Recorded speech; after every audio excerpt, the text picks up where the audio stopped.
Is it visible? Yes, yes, it is visible. Okay, great.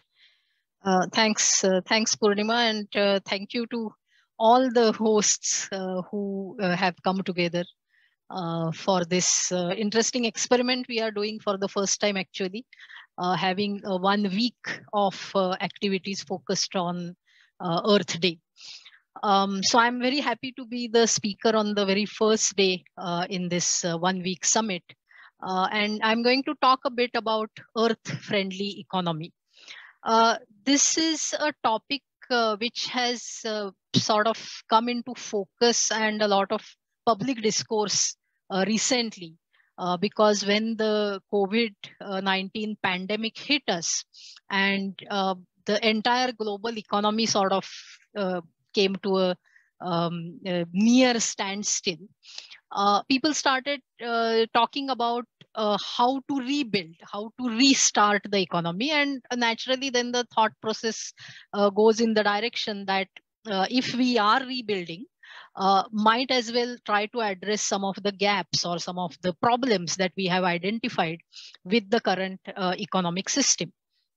And that discussion has been going on since last year, while different parts of the world have tried to restart their economies, but the pandemic is unfortunately still here. The interesting part is that while for so many years, researchers and civil society organizations have primarily been talking about this problem, that a lot of the issues that we are facing today, not just environmental issues, but also social issues, are because of the type of economic system that we have built, or which has sort of evolved across the world. And therefore, that is what needs to be changed. But this discourse has remained mostly academic for a long time. Or as I said, in the civil society circles. Interestingly, in the last year or so, policymakers and politicians also started talking about this, and slogans like "Build Back Better," etc., started emerging. And therefore, there was a bit of a hope that perhaps things will change direction. But if you actually look at the measures that are being implemented or are being proposed, not much seems to be changing. So why is this? I mean, at least, I mean, we have made some progress that people are now at least talking about an economy which is more sensitive towards the environment. But why is it not reflecting in action? Why is it not reflecting in policies? One important reason for that is most of the world today is democratic, and politicians and policymakers follow the will of the people, or at least they try to follow the will of the people. And if it doesn't match with their own will, then they try to change the will of the people. But that's a different story altogether.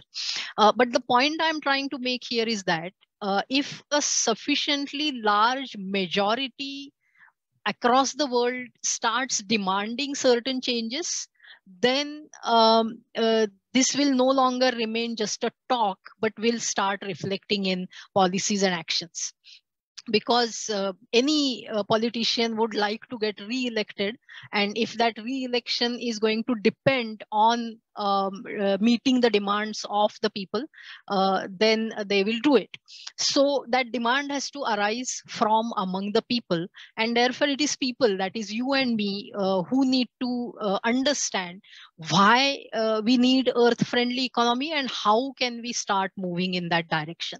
And that's what I'm going to try and highlight in the next few minutes.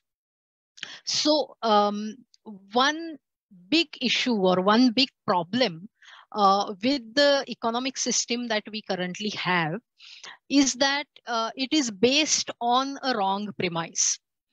The earth does have abundant resources, but it doesn't have unlimited resources. So you cannot have a system where the economy just keeps growing all the time perpetually. That is just not going to happen. At some point you are going to start hitting the limits, and then things are going to go wrong, and they will go wrong very horrible. In order to understand this, there are a couple of very useful concepts. One is ecological footprint, and the other is Earth Overshoot Day. Both of these essentially say the same thing, that the amount of resources that the entire human population across the world is consuming today, how does that compare with the amount of resources that the planet is actually providing us on an annual basis?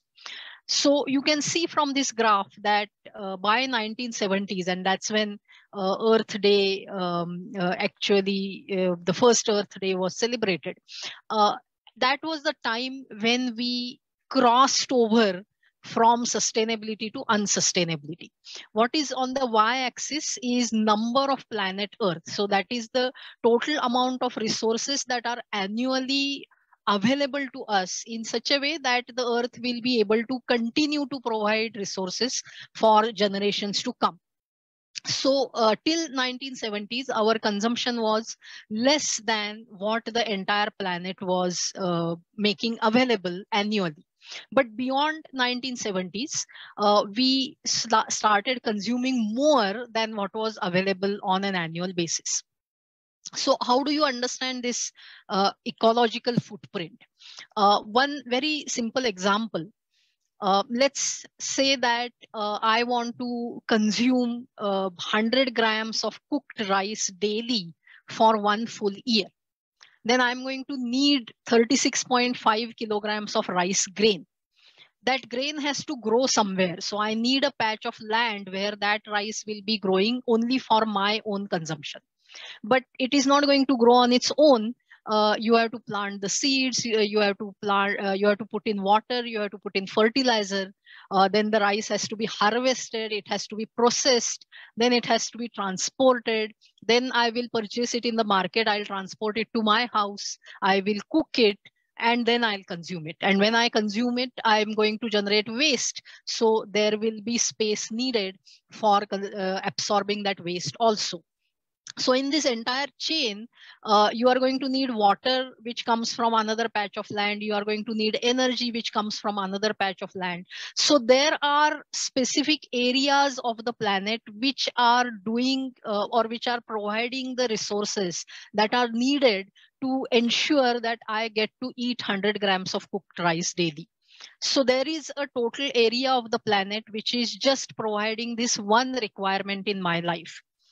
Similarly, everything that I do in my entire annual cycle is leading to some consumption of resources, some consumption of energy, some generation of waste. So there is a certain area of land which only I am consuming as an individual. And there are about 8 billion people in the world. Each one of us is consuming resources from a patch of land. So if you add up all of these patches, that will tell you what is the ecological footprint of the entire human population. So that is the area that we are talking about. And currently that area is more than the area of planet Earth. So it is estimated that at this point in time, we are consuming about 1.8 times the total area of the planet. That much resources we are consuming as the entire global population.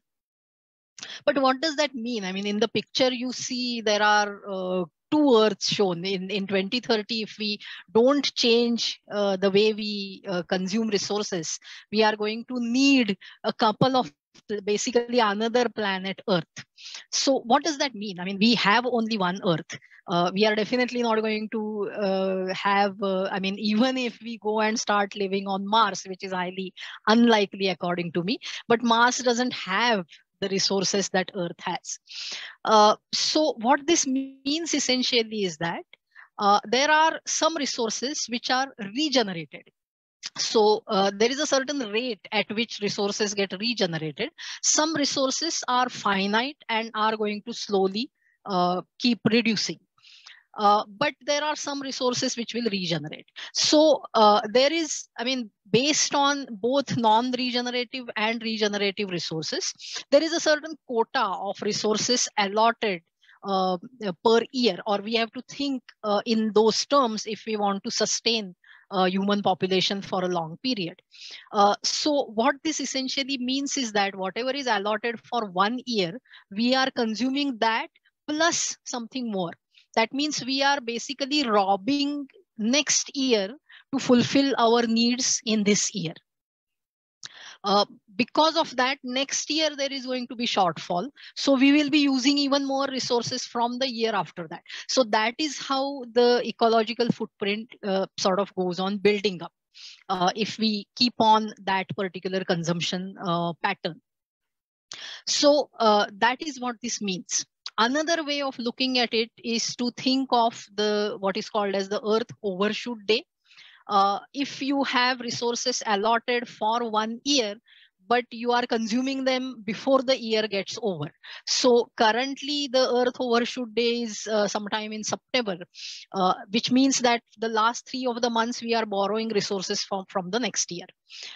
If we keep on this track of consumption, if we don't change our economic systems, if we don't change our way of life, then by 2030 we will be consuming all the resources that we should be using over 1 year.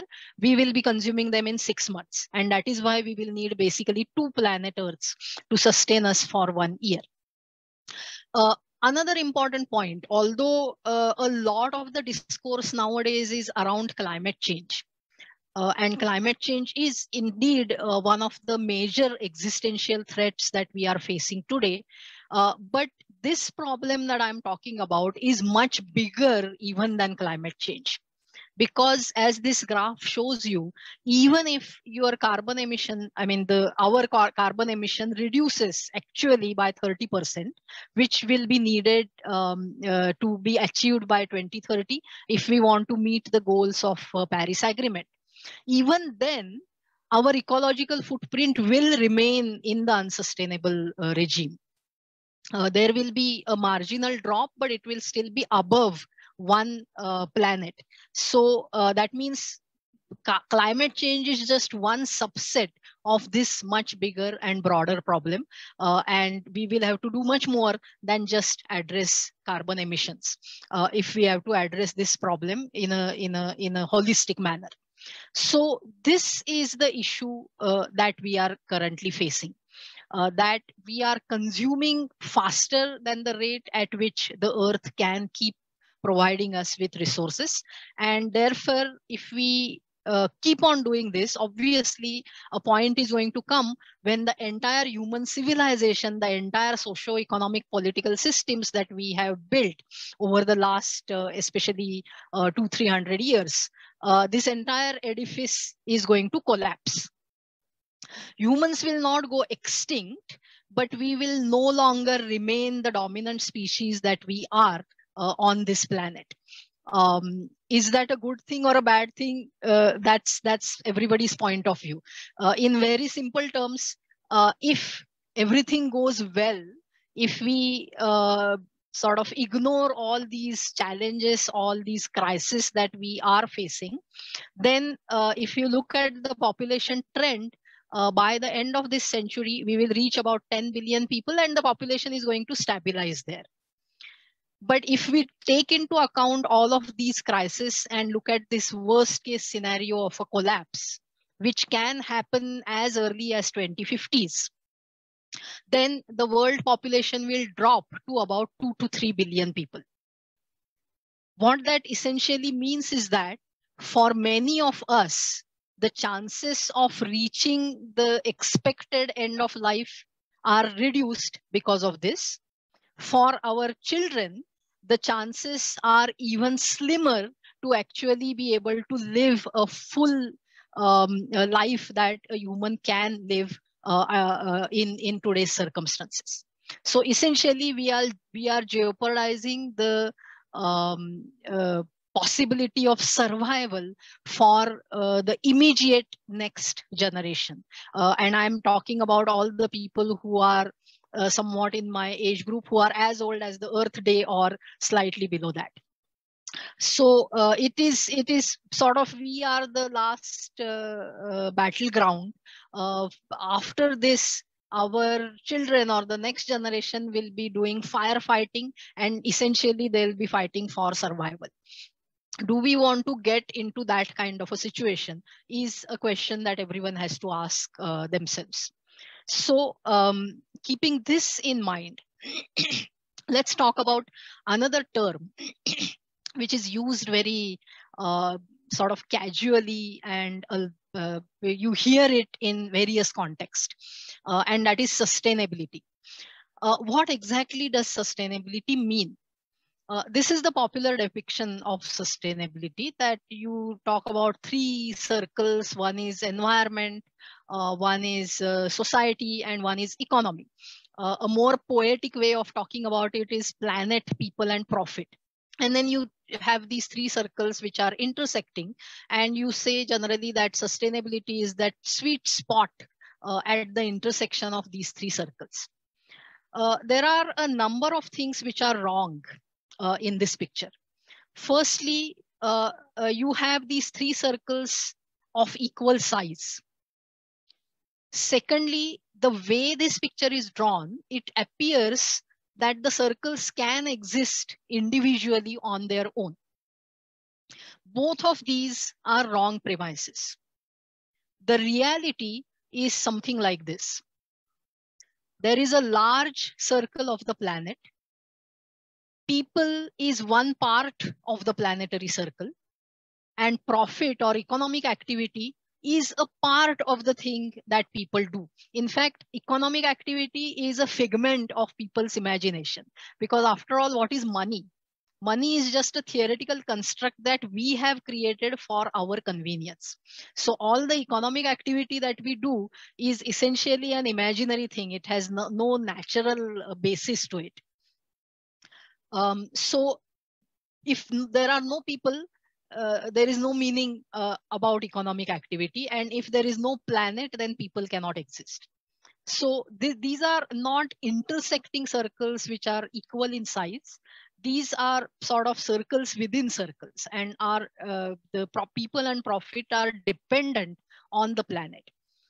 If we keep this picture of sustainability in mind, a lot of the so-called conflicts that are presented to us through various discourses will turn out to be meaningless.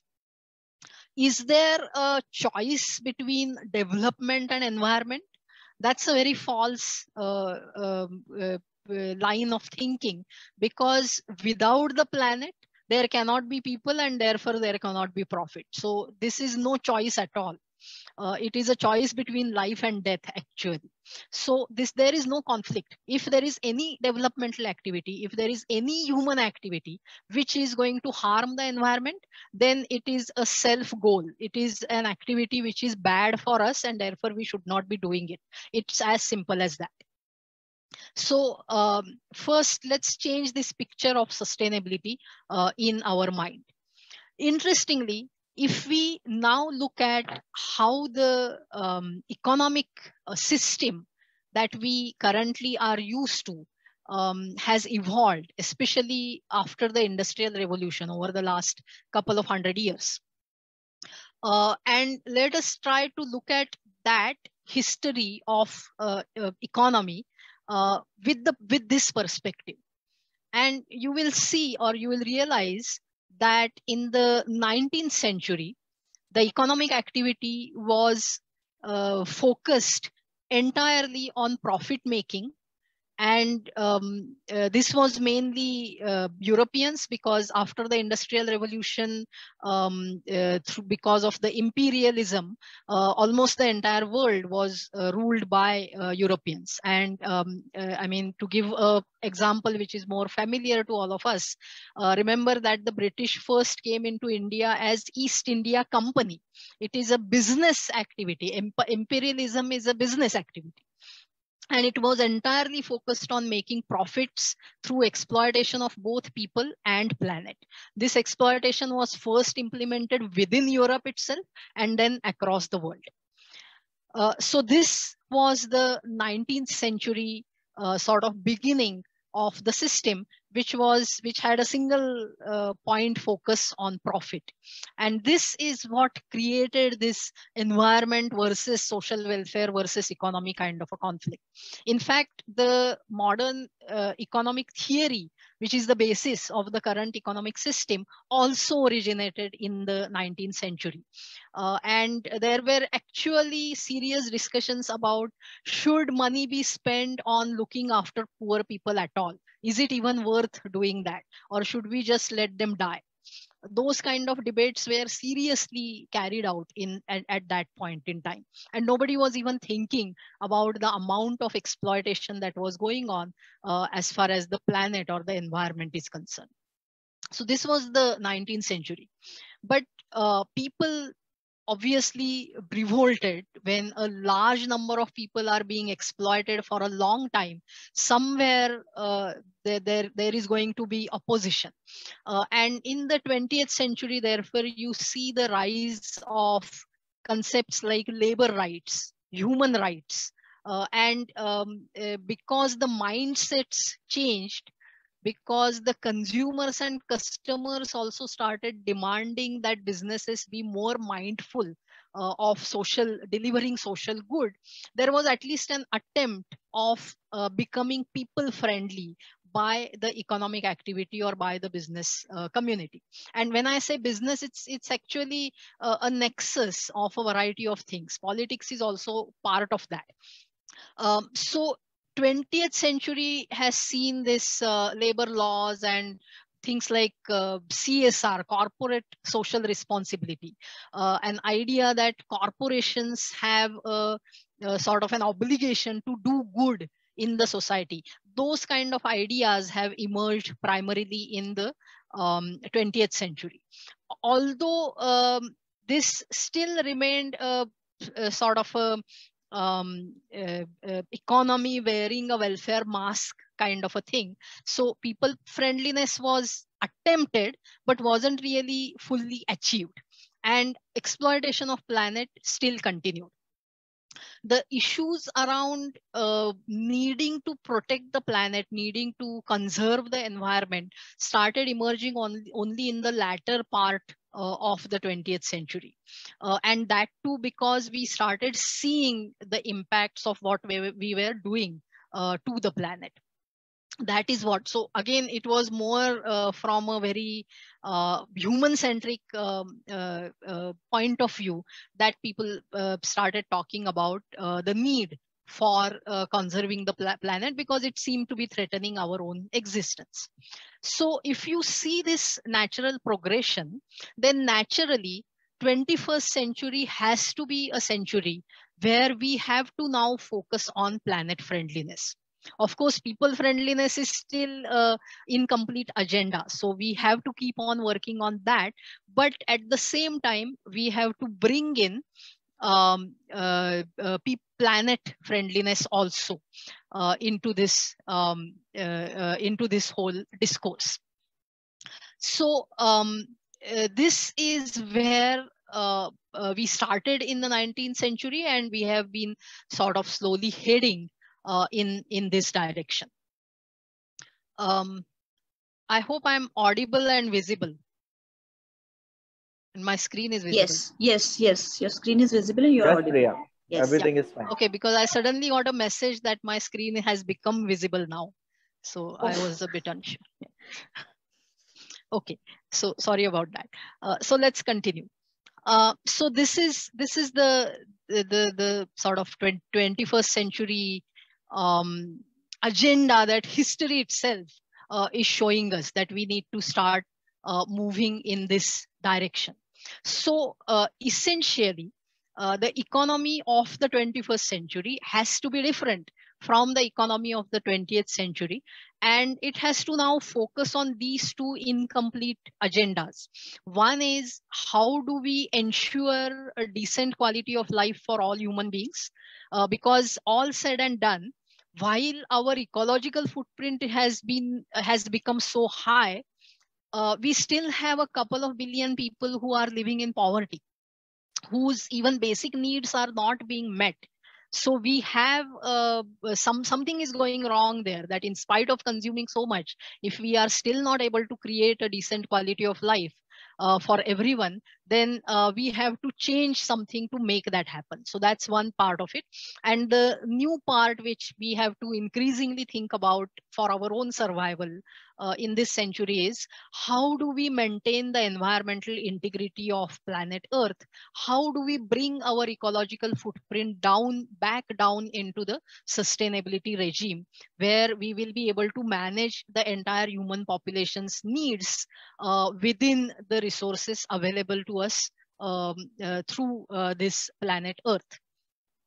In a way, that problem has become simpler now, because till now our population numbers were also increasing, but now we are reaching a stage where human population is stabilizing. We know now for sure that we will have to ensure good quality of life for 10 billion people. So one part is now fixed.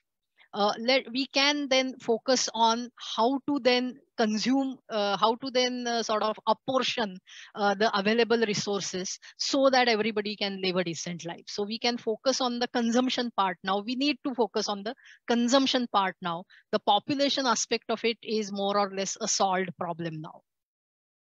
So there are various ways of looking at this. If you want to sort of solve a particular issue, then quantification always helps. If you have some numbers, then that gives a clearer picture as to what is going on, and it helps to track progress also.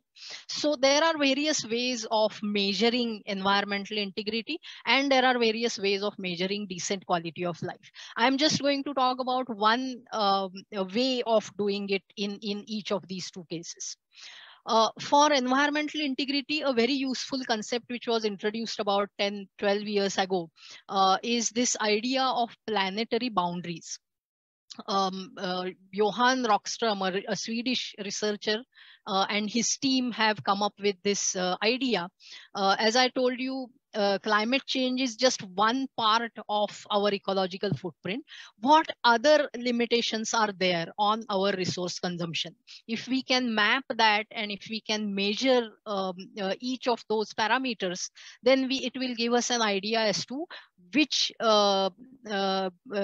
parameters to focus on in order to quickly reduce our ecological footprint. That's the sort of reasoning behind this approach. So you can see that there are 9 planetary boundaries. Climate change is, of course, one of those, but there are other things. Novel entities means all the new materials, totally human-made materials that we are putting in nature. For example, plastic. Plastics don't exist in nature. We have made plastics and we are introducing those in the environment. So these are the kind of materials that we are putting in the environment and are having impact on environment, is another area that we have to be careful about. Ozone depletion. The ozone layer is a protective layer which is essential for existence of life on the planet, and therefore we almost crossed this boundary, but we have managed to solve this problem, and the ozone layer is now repairing itself. Atmospheric aerosol loading, this is all the air pollution that we are putting in the atmosphere. It's related with that. Ocean acidification. As the ocean is getting warmer, carbon dioxide from the atmosphere is dissolving into the ocean more, which is good for climate change, but that makes the ocean more acidic. And that is going to have an impact both on the geology and the biology of the oceans. Another impact that is also happening in the oceans is because of our excessive use of fertilizers. A lot of phosphorus and nitrogen is ending up in oceans, and that is playing havoc with the oceanic ecosystem. Freshwater use. We have a limited amount of fresh water on this planet. How we use it? Are we recycling it properly? all of that is going to be important for our long-term survival. Land system change, the Earth's natural ecosystems, we change and make artificial ecosystems like cities, factories, mines, and so on. So how much of the land system are we changing, and what impact that is going to have on the overall planetary system? That's also an important parameter. And biosphere integrity. Biological it's some index which basically talks about how we are biological integrity index, how we are protecting the biosphere, and how many species are going extinct per million species per year. That's that factor E by MSY. That these two things together tells us how healthy, how protected is the biosphere. So these are the 9 boundaries, 9 sort of Lakshman Reshas, which we should not be crossing if we want to survive on this planet.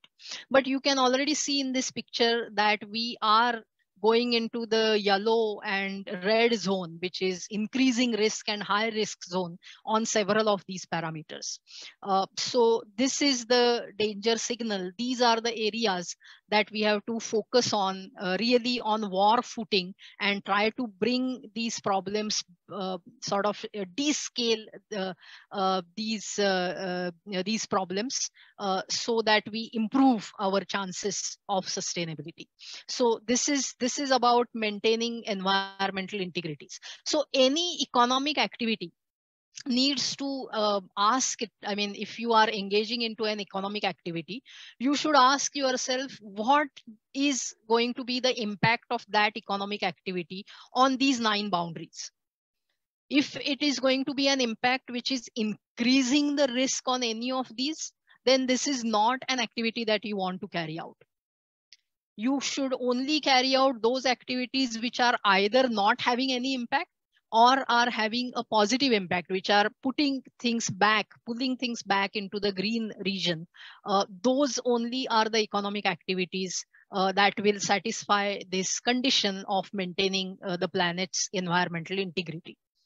But what about the other side? How do we create a decent life for everyone? Again, there are number of parameters. There is Human Development Index, there is Happiness Index, and a whole lot of things that people talk about. Mostly the progress of countries is measured in terms of GDP, which actually is a measure of nothing, because it's a notional idea. We do have countries which have a very high GDP, but the people have no say in how the country runs. They have no freedom of choice. What kind of a life is that? So GDP doesn't really tell you anything about what is the life of the citizens in that country. We need to use other measures to talk about development or progress. We also need to start changing our language if we want the economic systems to change. So one parameter which I myself find quite interesting is this the social progress index, which is sort of loosely based on sustainable development goals. And you can see the things that are included in it, and that will give you a fairly good idea of what does a decent life for people mean. There are basic human needs that must be met: nutrition, medical care, water, sanitation, shelter, and personal safety, which depends on a variety of social, political factors. Foundations of well-being is access to basic knowledge, some basic education, access to information and communications, health and wellness, and environmental quality. Environmental quality, the air quality, water quality is a foundation of our well-being. And opportunities. It's just not just these two things, but we also need opportunities for our own personal growth. We need personal rights, personal freedom and choice, inclusiveness in the society, and access to advanced education for those who want it. All of these have to be present in order to create a good quality of life for people. So this is a very, very good index in that way, well-rounded index. You can look up, you can just Google search Social Progress Index. Every year they are creating a scorecard for each country. So that also makes very interesting reading. So basically, these are just a couple of examples I have taken. As I said, there are different ways of looking at this. But essentially, we have to create a balance between both of these things, environmental integrity and decent quality of life for all. There is new economic theory which is based on more or less this thinking. This is a very, very interesting theory. It is getting talked about a lot, and now it's also getting implemented even at city level in different locations, and that is this idea of what is called as donut economics. A British economist, Kate Raworth, has come up with this concept, which is essentially what I was talking about earlier, that we need to exist in that green donut. In India, we can call it Medu Vada economics if we want to, but basically this is a donut-shaped ring. That green area is where we want our economic system to be. We should not consume so much that we break that ecological ceiling, but we need to consume a certain amount of resources which provide a solid social foundation, which provide a basic decent quality of life for everyone. So this is the balanced viewpoint. We are,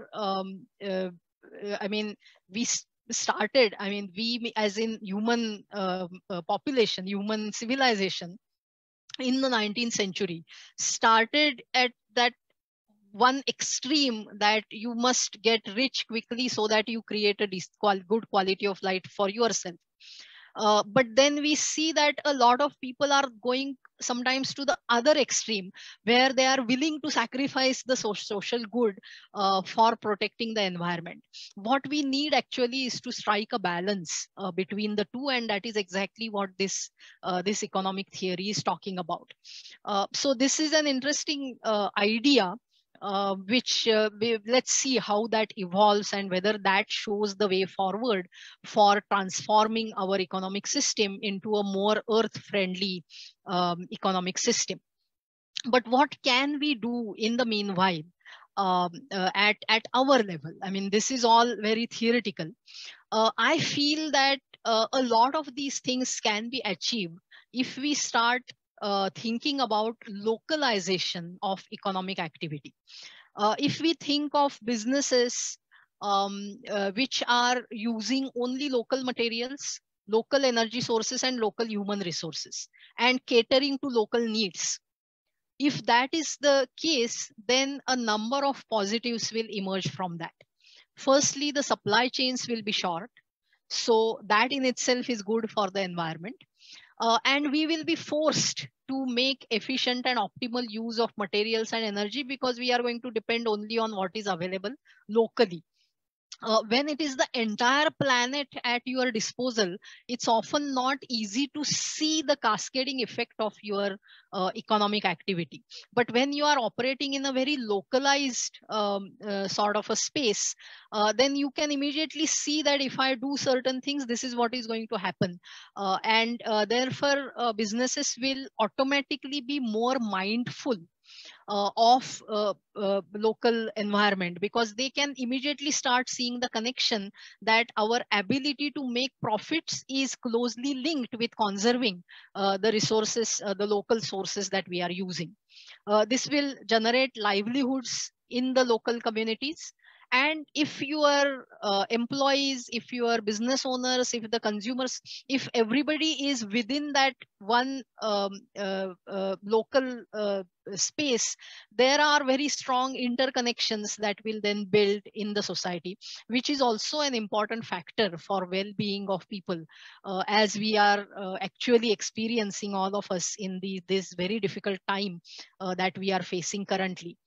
the close-knit societies that we have, the better chances that we have of tackling the crisis that time will throw at us. So localization of economic activity, according to me, will start achieving at least some components of this system that we want to move towards. There is an important point that I want to stress here, that what do I mean by local?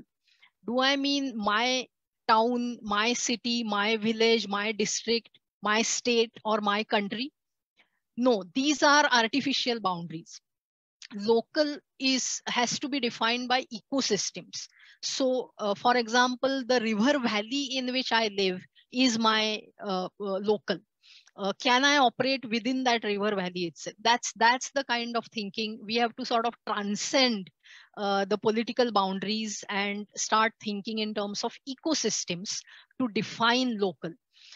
Local does not mean insulated from the rest of the world. In fact, the precondition for success of this kind of a localized economy is globalization of knowledge. If we have knowledge freely and openly available to everyone, if there are no barriers in sharing of knowledge, then the chances of such localized structures succeeding will actually improve. So this is a sort of a globalized localization that I am talking about here. There are a few things that I want to say that we can start doing in the various roles that we play in the society. As consumers, we should start thinking more in terms of efficiency, life cycle, carbon emissions. We should only use those products and services which have minimum impact on the environment and which are not socially exploitative. As producers, we must think about triple bottom line. Only financial profit we will make for a few years, but then we will collapse. We must be mindful of what impact we are having on the society and on the environment. If we are scoring profit on all these three factors, then only we can call ourselves a successful business or a successful producer of products and services. Governments, I think, should increasingly start building their policies with this donut economic theory rather than the traditional economic theory. Non-government organizations, I feel that we should stop volunteering for environment. Because when you volunteer, you are sort of admitting that this is not mainstream. So I sort of earn my daily bread and butter by doing something else, and then I volunteer for the environment. That line of thinking is outdated and should be discarded. We need to do things which mainstream environmental activity. I mean, there is no point if I work in an industry which is exploiting people, which is exploiting the environment, and then I become a weekend environment warrior. This doesn't make any sense at all. Or if I am getting donation from some company which is engaging in exploitative behavior, and then I am using that donation to spread the message about stop throwing plastic straws or whatever it may be, there's a dissonance. I mean, one has to see that there is a basic flaw in this logic. We need more and more niche sort of opportunities. We need to create new business models where protecting the environment should become the main earning possibility for people, which means that nothing related to the environment should be available free of cost. And people also should not expect that. Whether it is knowledge, whether it is product, whether it is services, anything that is related to environment, maintaining integrity of the environment should have a price, should have a payment associated with it, which will allow more people to earn their daily bread by doing good for the environment. And that is how the so-called green economy will start expanding. Unless we start mainstreaming environment in economic activity, this is not going to happen. And therefore, we should throw out this idea of voluntarism as far as environmental work is concerned. And in education also, if you have a special separate course for environment, you are already giving a signal that everything else you do has nothing to do with environment. Environment is something add-on that you do because it's a compulsory course, or you do it if you like it, or something like that. Environment, as we saw, planet is the main circle on which everything is built. So environmental issues, environmental topics are integral to each and everything that we do. And therefore, these should be integral to the education of each and everything that we teach. And that's so this mindset, I think, needs to change if we want to start mainstreaming environment in all our economic, social, and political discourses and systems. These are some of the thoughts that I wanted to share with all of you. Do visit our websites. I'm representing here Sammuchit Envirotech and Indian Network on Ethics and Climate Change. You can connect with Citizens of Sustainable City on Facebook, Twitter, Instagram. We also have WhatsApp group, Telegram, Signal. You name a social media, we are there. Everywhere is the same name, Citizens of Sustainable City, where we continue to have these kind of discourses, debates, a variety of activities. There is a monthly calendar of events, which you will get to know once you connect with Citizens of Sustainable City. And several of these events, since we sort of had this realization that we want to mainstream environmental activities, several of these events are paid events, because we are actually trying to ensure that we don't have to engage in environment non-friendly activities to earn our daily bread. And we can sustain ourselves by doing things for the environment, and we need your help for doing that. So I'll stop here and would be happy to answer questions. I request Purnima to please share the group links in chat for Citizens of Sustainable City. Thank you. Yes, thank you, Dr. Karve. I'm just posting the links to all our social media here in the chat. And meanwhile, I just request Aditi to take over. Thank you, Purnima. I would first like to thank Dr. Karve for a great experience and a great lecture, like every time. Over to your talks. You spoke about the flow of thinking, Aditi, your sound is not coming. Processes clear, which have shaped our economy and our daily. And Aditi, like, your audio is not very clear. Yeah. I'll just switch off my video. Yeah. Is it better now? Yeah, okay. I think so. Yeah. Can you just repeat, because we couldn't hear you at all? Okay. So I was just going through the lecture, flow of the lecture for people to ask questions or share their comments about this. I hope I'm audible. It would be better, I think, if you switch off your video.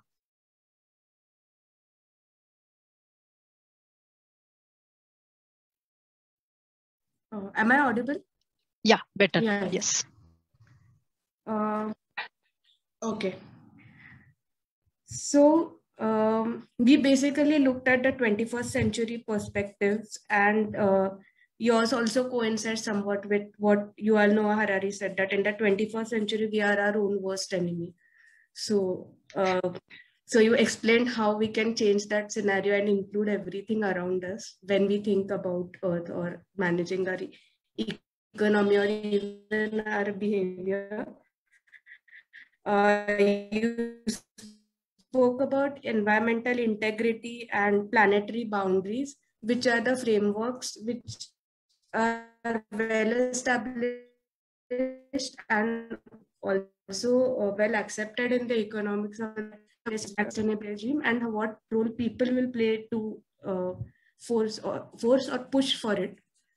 You then moved on to the development aspect of how development in it itself should be measured, and the main understanding about triple bottom line and the social progress index, which is based on sustainable development goals established by the UN.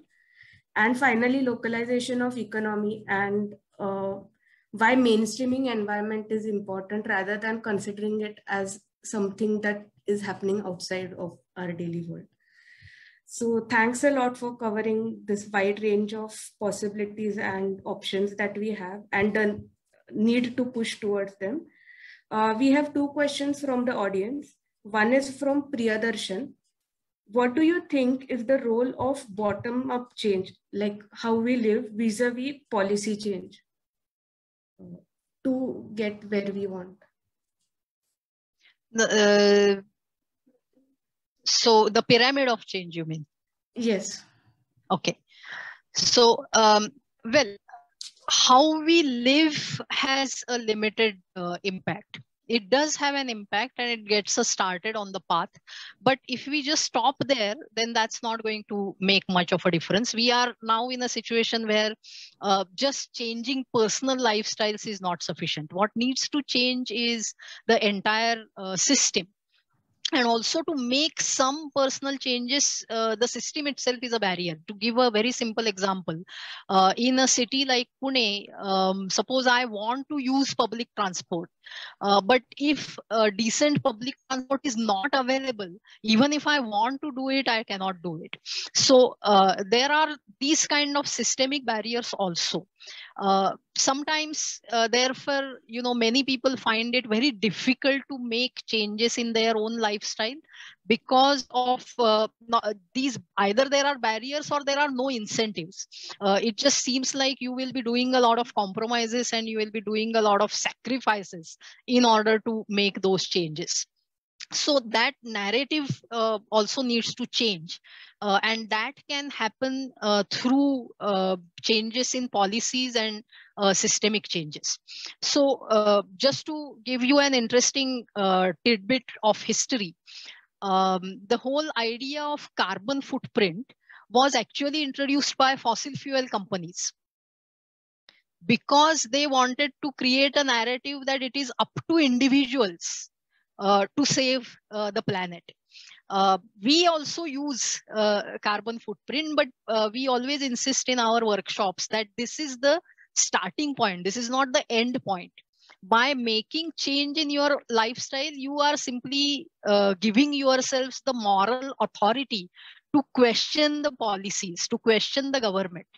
Because then you can say that, look, we have made this change in ourselves. Now give us a system that rewards us for making this change. So the journey starts with personal change, but it will actually have a lasting impact, and it will push us really towards sustainability only if and only if policies and systems change. I hope that answers your question. Thank you. Next question is from Akanksha Thakur. Is zero waste a possibility? Well, zero waste is an aspiration that you can always try to work towards. But realistically, no, it's not really a possibility, and it doesn't have to be a possibility. As I said, it's important to realize that every species that exists on this planet has an impact on the planet and changes the planet in some way or other. So we should not feel so guilty about all the changes that we are creating on this planet. As long as we can remain in that sustainable regime, it is okay to use resources. If we are inevitably then generating some amount of waste, it is okay to do that, as long as it is not, I mean, we are not burying the entire planet under a mountain of waste. So there has to be a sort of a middle ground that we have to find, and not swing from one extreme to now the other extreme of feeling guilty just for even breathing, or drinking water or using any resources of the planet. Thank you. Next, I'll just ask one more question by Akanksha, then I'll go to the next question. Many companies promise that their products and packaging is recyclable. How can we figure out whether the company actually takes the initiative for the environment, or it's just for namesake? That's a good question, and that is what I was talking about, that even in the case of the so-called social welfare and labor rights, etc., most companies find some loopholes to not do things which they are expected to do for really ensuring proper welfare of their employees. The same thing happens when it comes to environmental issues, that there is a lot of what is called as greenwashing.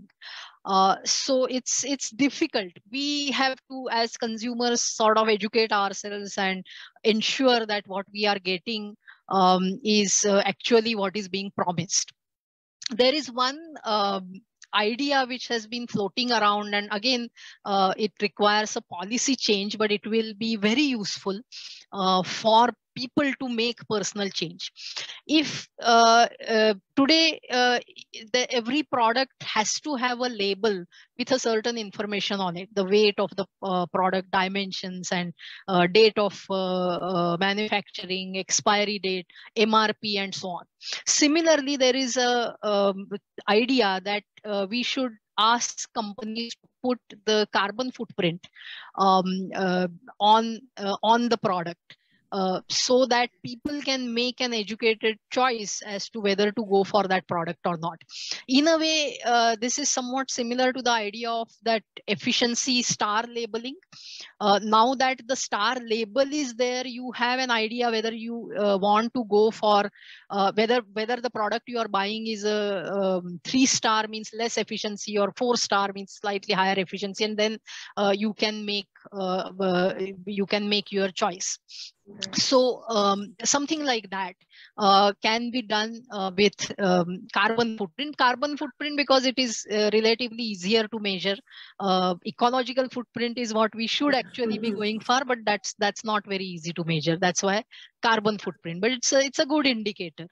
But that can become a game changer. But again, some people are going to find loopholes. That is to be granted. So the only way to avoid this is to have informed public, and that is the importance of spreading knowledge about these issues. Okay. Next question is by Meera Roti. I would like to know what were the latitude lines in the planetary boundaries slide, and what was the N and P section in the geochemical flows section? Okay. The N and P are nitrogen and phosphate, the amount of nitrogen and phosphate that ultimately ends up in oceans. The lines, this is just a sort of a depiction where each parameter has its own different quantification, but they are all scaled in such a way that you can sort of draw circles which show the safe region, the medium risk region, high risk region, and so on. But each parameter has its own quantification and its own sort of measure. So for example, for climate change, it is carbon dioxide percentage in the atmosphere. Whereas for pollution, it would be particulate matter. But all of these parameters are scaled in such a way that you can depict it in that picture. Thank you. Next question on the similar diagram, on the same diagram actually, is by Mr. Madhukar Kotwal. He says it's in the freshwater section of that diagram, it shows that freshwater usage is in green zone. And is that a correct representation? or what could be? Yeah, so far, because we still have a lot of untapped fresh water. There are regions, there are pockets where the fresh water locally available is under stress. But overall, if you look at a planetary scale, then we are doing okay. Also, the rain cycle through cloud formation and precipitation creates or produces fresh water from oceans. So that is a big source of fresh water that we still have. Okay, so basically those planetary boundaries are, and is it also possible that everything does not get accounted for when these measurements are made? Yeah, that's true. It's still work in progress. If you looked closely on that diagram, there are a few points where they are still saying that quantification is not yet available. So people haven't come up with a good measure for those parameters. So it's an indicative diagram in that sense, you can say. Next is a comment by Ashira Banu Sangli. Waste management should start from home. So if you could elaborate on how that can happen. Some of it will be covered in the coming sessions, but still. Yeah. I mean, through this week, some of the issues will get looked at perhaps a bit more in detail. But it is true. The waste management has to start from the source where the waste is being generated. And the very first step is segregation. If there is segregation, then half the challenge in waste management is solved. The other half of the challenge will be solved if we have decentralized systems of dealing with waste. I mean, it's just madness to collect waste from door to door all over the city, transport it by burning diesel to some place, and then do things with it. That's just too wasteful as far as energy is concerned. We need to have systems for all types of wastes to be handled and processed and recycled and reused in more localized pockets than that. And at those centers, waste should reach in a fully segregated form. That can happen if it is segregated at source. How to make that happen? Well, it's a matter of creating that habit for yourself. One barrier why this doesn't happen is unfortunately cultural barrier. Many people don't handle their own waste. They have somebody else handling their waste, and therefore they are careless about how they are throwing their waste. So if you still in this day and age feel that it is okay for somebody else to put their hands in your waste and sort it and segregate it, then I'm sorry, but you are still living in dark ages where you believe in the social hierarchy and caste system, to be very frank. So it's a mindset change that still hasn't happened in the heart of your heart. That is why you find it challenging then to segregate waste. That is always my answer to people who ask me this question, that our servant, how do we train our servant to segregate waste, which is a nonsensical question. It is your waste, you should be segregating it. It's your responsibility. Makes sense. Next question is about urbanization. Purnima Joshi asks, would you say that urbanization is not sustainable? But with the increase in urbanization, what measures should we undertake to keep it more sustainable? And so urbanization can be sustainable. There is, I mean, I didn't say that urbanization is not sustainable. It can definitely be sustainable. In fact, if with the increased population density, which is a feature of urbanization, it actually in some sense more sustainable. If you have a high rise building, then with a less footprint, you are housing more people in a relatively luxurious manner. So this is actually sustainable.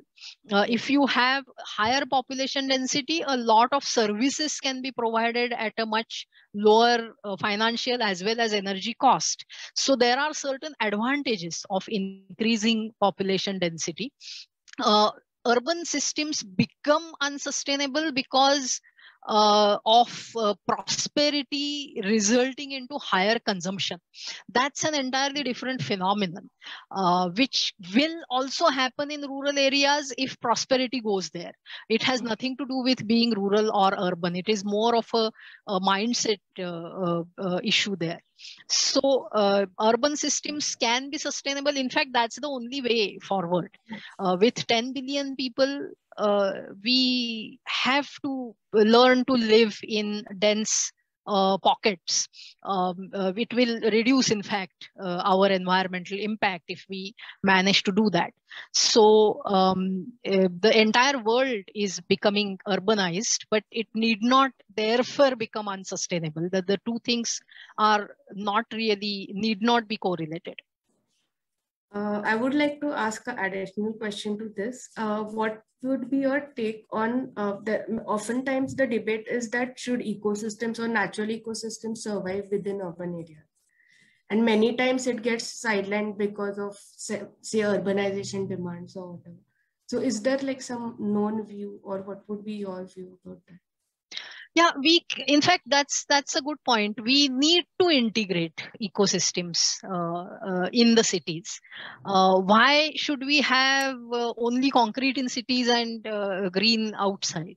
We just need to change the way we visualize, we design urban spaces. We can have nature within our homes, within our communities, totally integrated. We can have cities and forests merging together. It's definitely possible. Okay. Thank you. Next is by Rahul Maslikar. How does one motivate a person living a hand-to-mouth existence to worry about environmental degradation that may take effect later? We need not, because that person is not causing environmental degradation. The main cause of environmental degradation is the high consumption of the rich. So we need to motivate the rich to change their way of life and not really bother the person who is living hand-to-mouth existence. They have enough troubles of their own, and really their ecological footprint is negligible compared to the ecological footprint of all of us who are in this call, or people who are even richer than us. So it is, how do we motivate these people? That is the question that we should spend our intellectual energy on, rather than trying to think about the poor. Our next question is by Rushikesh Kulkarni. Is it possible to shift from carbon economy to green economy, because we have all pressure of 20 plus fossil fuel companies which actually lead the world? So how can we tackle that situation? That's the real problem. That how do we free ourselves from the clutches of the fossil fuel industry? Once we find the answer to that, we will start seeing a whole lot of solutions. Right now, what you are very truly saying, it's the fossil fuel companies who are financing politics, and therefore politics works for fossil fuel companies. Policies are designed in such a way that the picture is created that humanity cannot exist without fossil energy. This is all a narrative that is being built, a collective fiction that is being created, and we are falling prey to that. Getting out of this hallucination is perhaps the first step towards becoming informed citizens. Thank you. Just one extension of this question, given your experience in energy sector, do you envision a transition to renewable energy, and what's likely to be its speed or rate at which it will happen? The speed is in our hands. How fast we want to make it happen, that's how it will happen. It will require a lot of changes. Firstly, a renewable energy based system will have to be a decentralized system. So again, it comes down to this localization of economic systems, because see, our current energy system is built around the strengths of fossil fuels. Fossil fuels are found only in certain locations, and this is a high energy density fuel. Therefore, it makes more sense to have centralized electricity production or centralized refineries to produce fuels, and then distribute it everywhere. Now, if we are trying to keep that system same, but just replace fossil fuels with renewable energy systems, then we are doing a disservice. We are not being fair to renewable energy sources. If we want to really shift to a renewable based energy system, we need to create a system which is addressing, or which is based on the strengths of the renewable energy sources. And the strength of a renewable energy source is that it is available generally everywhere. It is dilute, but it is everywhere. So wherever I need electricity or wherever I need fuel, I can use the local renewable energy source and produce it and use it there. If I am doing it that way, and I also add on ideas like efficiency and sufficiency, how much do I really need and how do I get that with maximum efficiency? So again, it's a matter of mindset change also. We had the luxury of having a high energy density fuel for the last 100 years. So we have sort of partied, but now that luxury no longer exists. So we have to change our energy consumption pattern also accordingly, and create a system which allows us to get maximum benefit from available renewable energy sources, and we can make that transition. We have also paid cost in terms of environment, health, and things like that, which does not get accounted for. So. Exactly. Yes. This is one important question, because at least most people right now attending this talk are dealing with it. And it's more like sharing a concern. The earth has different density of resources and population, and different political policies of different countries. But 9 parameters are for the earth. This makes me feel vulnerable and feels everything is out of control. Veena Patil shared this. That is true. And that is another reason why it is time that we start thinking ourselves as a global community rather than divided between these artificial political entities that we call nations. Again, in India, we tend to sort of neglect the education of history, but it turns out that that is the most important thing that we should have been learning. Today, it seems to us that no other political system can exist apart from nation states. But nation states is a very new idea. If you look at the history of political systems. So there can be an even newer, different idea which can emerge, which can replace the idea of nation state. But today, the time has come where we have to start thinking of ourselves as global citizens first, and then see our own ecological locality and align our lifestyles, our aspirations, our expectations with what our local reality is, with the full awareness of what the global reality is. So that micro-macro connect is something that we need to make, going beyond the whole artificial imaginary ideas of national identity. Thank you. Next question is from Sahili Jagirdar. If we want to find alternatives to fossil intensive lifestyle, how do we do that? Especially when the politics of the world is driven by them. Does a decentralized solution approach work in this case? So maybe like case studies or approaches? Yes, there are case studies. There are a number of experiments, let us call it this way. But the most successful widespread experiment is the transition movement. which started in Ireland but has spread to different parts of the world now, where slowly, step by step, people come together and start transitioning various systems in their locality towards sustainability. So you start local food production, you start going for decentralized renewable based energy system, you even create your own local currency, which will be accepted only by local businesses because only they can spend it there. So that automatically then gives an incentive for local businesses as against, say, multinational companies coming and selling things there.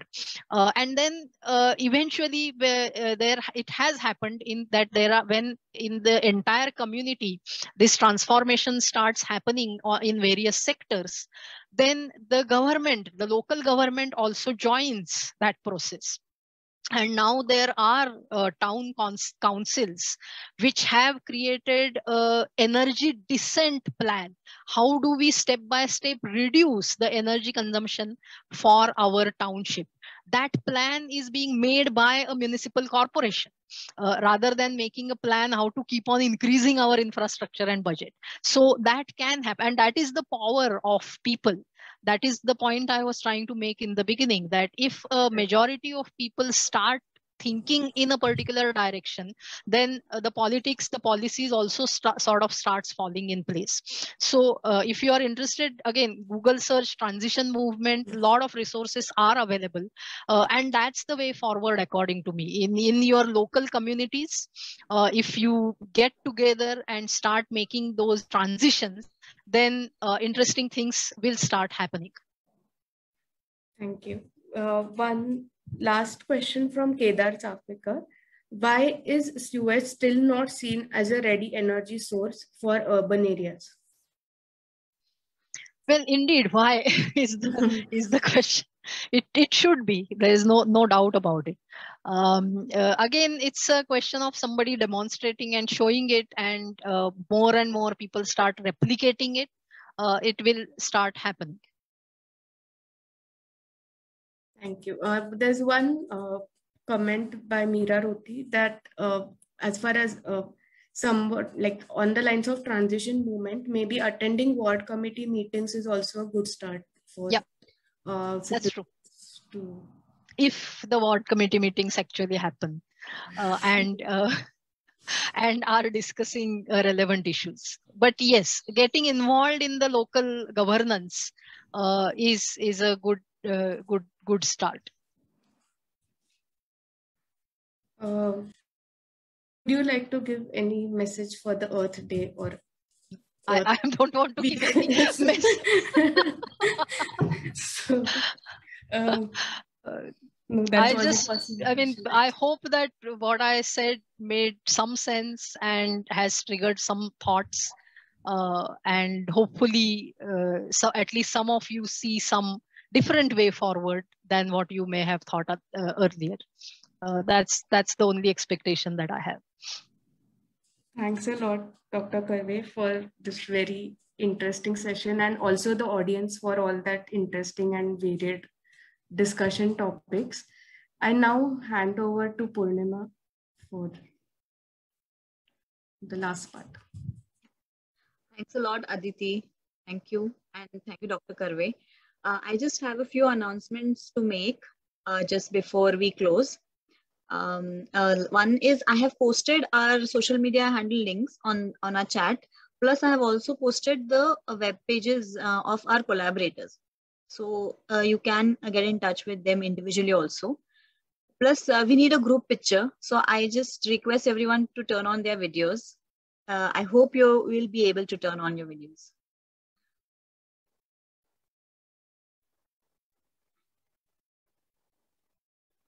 So we can quickly take a group picture. Do you have everyone on your screen? No, I will. See 2 pages of... No, I don't have, but I can. I will have to take it twice. Okay. So just wait for some moment because others are still turning on their videos. It's not compulsory. It's just if you're comfortable, please do it.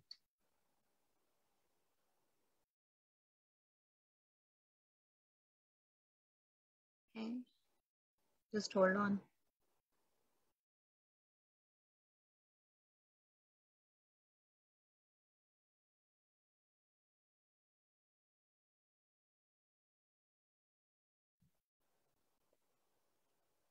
Just wait, because we have to.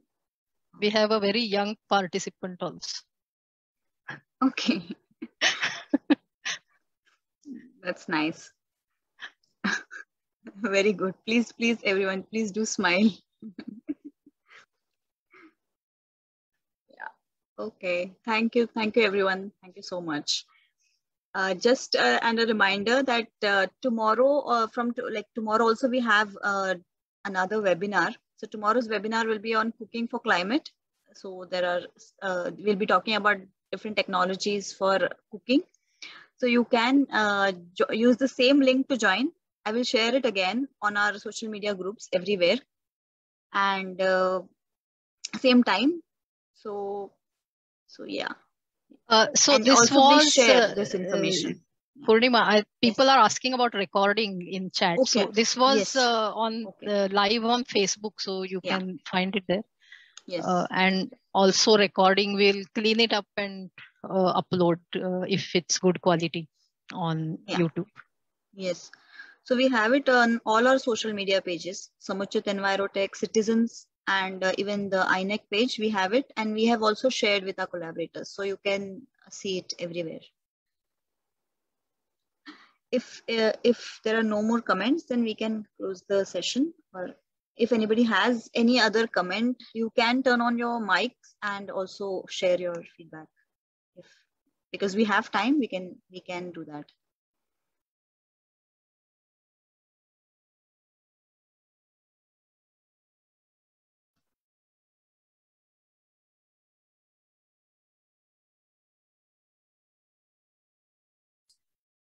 There's one message from Satya on the group.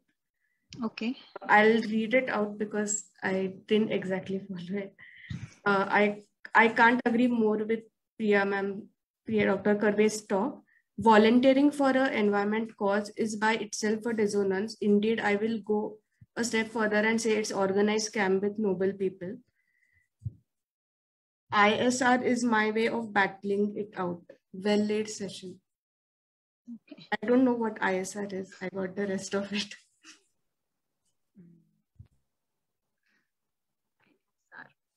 Okay. So Satya is a very active volunteer and has been doing a lot of good work.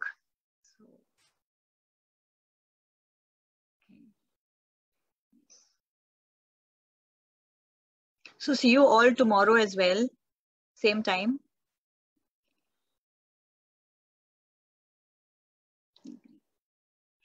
Sure.